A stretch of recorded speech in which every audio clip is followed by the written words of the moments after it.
Baik, kita lanjutkan ayat yang selanjutnya. Ayat yang ke-6.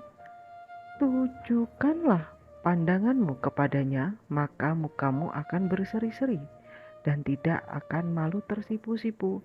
Orang yang tertindas ini berseru dan Tuhan mendengar. Ia menyelamatkan dia dari segala kesesakannya. Malaikat Tuhan berkemah di sekeliling orang-orang yang takut akan dia, lalu meluputkan mereka. Kecaplah dan lihatlah betapa baiknya Tuhan itu. Berbahagialah orang yang berlindung padanya. Takutlah akan Tuhan, hai orang-orangnya yang kudus, sebab tidak berkekurangan orang yang takut akan dia.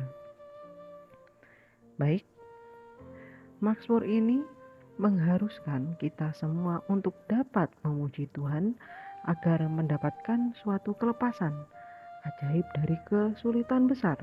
Kesaksiannya memberikan semangat dan saling menguatkan kepada semua orang percaya yang tertindas untuk percaya bahwa mereka juga dapat mengalami kebaikan Tuhan di dalam pergumulan kesesakan kehidupan mereka masing-masing. Allah telah menugaskan para malaikatnya untuk melindungi dan menyelamatkan orang-orang kudusnya dari cedera jasmania dan rohani. Janji campur tangan Tuhan ini diperuntukkan hanya untuk mereka yang sungguh-sungguh takut akan Allah, yang hati, roh, jiwa, dan tubuhnya melekat kepada Allah. Baik, kita lanjutkan. Perhatikan bahwa ayat demi ayat dalam Mazmur ini bersyarat khusus bagi mereka yang sungguh-sungguh takut akan Tuhan. Allah berjanji untuk melepaskan kita dari rasa takut, menyelamatkan kita dari kesesakan, mengutus malaikat untuk berkemah sekeliling kita, melindungi kita dalam segala hal, menyediakan kebutuhan kita, memberikan kepada kita hidup melimpah dalam kerohanian kita, mendengarkan doa-doa kita, menghibur kita dengan kehadirannya yang maha kudus. Jadi seperti itu penjelasannya. Baik, kita baca ayat yang ke-11 dan selanjutnya.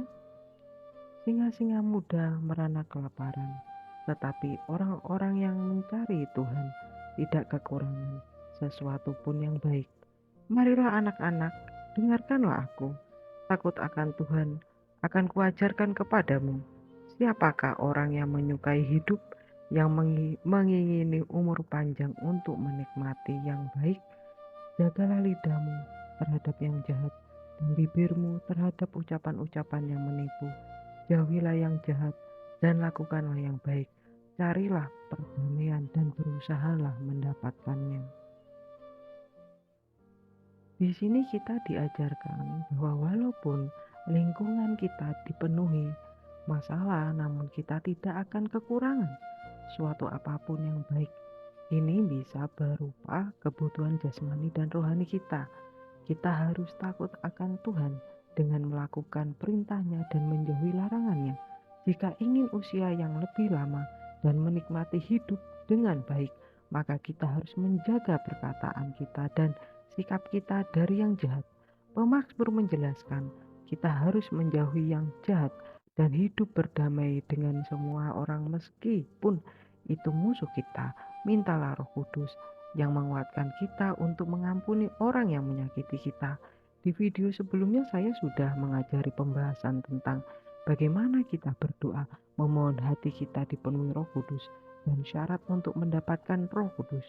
Jadi kita harus berdamai juga dengan masa lalu kita yang membuat kita hidup dalam dendam, itu menyebabkan kita menjauh dari Tuhan. Pemazmur juga mengajari kita agar kita melakukan apa yang baik, yang berkenan di hadapan Allah. Baik, selanjutnya ayat 16 dan selanjutnya ya. Mata Tuhan tertuju kepada orang-orang benar, dan telinganya kepada teriak mereka minta tolong. Wajah Tuhan menentang orang-orang yang berbuat jahat untuk melenyapkan ingatan kepada mereka dari muka bumi. Apabila orang-orang benar itu berseru-seru, maka Tuhan mendengar dan melepaskan mereka dari segala kesesakannya. Tuhan itu dekat kepada orang-orang yang patah hati, dan Ia menyelamatkan orang-orang yang remuk jiwanya. Kemalangan orang benar banyak, tetapi Tuhan melepaskan dia dari semuanya itu. Baik, selanjutnya, Ia melindungi segala tulangnya, tidak satu pun yang patah. Kemalangan akan mematikan orang fasik, dan siapa yang membenci orang benar akan menanggung hukuman. Tuhan membebaskan jiwa hamba-hambanya, dan semua orang yang berlindung padanya tidak akan menanggung hukuman. Tuhan akan selalu hadir dalam keadaan apapun kita saat ini dan tidak akan meninggalkan kita. Tuhan mendengar orang yang berteriak minta tolong, namun terkadang yang menjadi penghalang pertolongan Tuhan itu adalah dosa-dosa kita. Dapat dibaca dalam Yesaya pasal yang ke-59 ayat 1 sampai 2. Sesungguhnya tangan Tuhan tidak kurang panjang untuk menyelamatkan, dan pendengarannya tidak kurang tajam untuk mendengar. Tetapi yang merupakan pemisah antara kamu dan Allahmu ialah segala kejahatanmu, dan yang membuat dia menyembunyikan diri terhadap kamu sehingga ia tidak mendengar ialah segala dosamu. Mempercayai Allah dan hidup benar tidak akan menghindari kita dari kesulitan dan penderitaan di dalam hidup ini. Apalagi jika penderitaan itu adalah kesalahan kita sendiri. Dapat kita baca dalam Yakobus pasal yang ke-1 ayat 13 sampai 15. Apabila seorang dicobai, janganlah ia berkata, pencobaan ini datang dari Allah, sebab Allah tidak dapat dicobai oleh yang jahat, dan ia sendiri tidak mencobai siapapun, tetapi tiap-tiap orang dicobai oleh keinginannya sendiri, karena ia diseret dan dipikat olehnya. Dan apabila keinginan itu telah dibuahi, ia melahirkan dosa, dan apabila dosa itu sudah matang, ia melahirkan maut.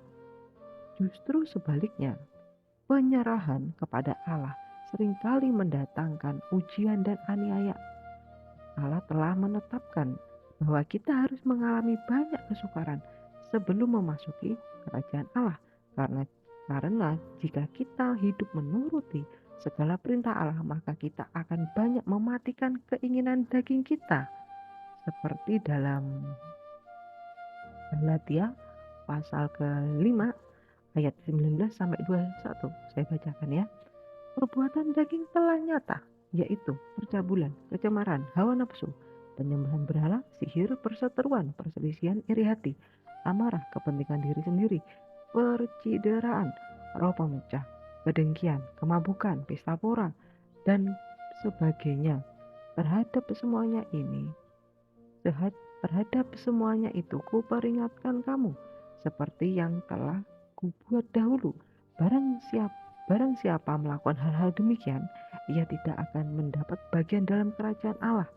Namun Tuhan tidak akan meninggalkan kita, karena Dia akan menolong kita dalam kesukaran dan akan memberi kita pertolongan dalam hidup kita jika kita sungguh-sungguh hidup dengan takut akan Tuhan.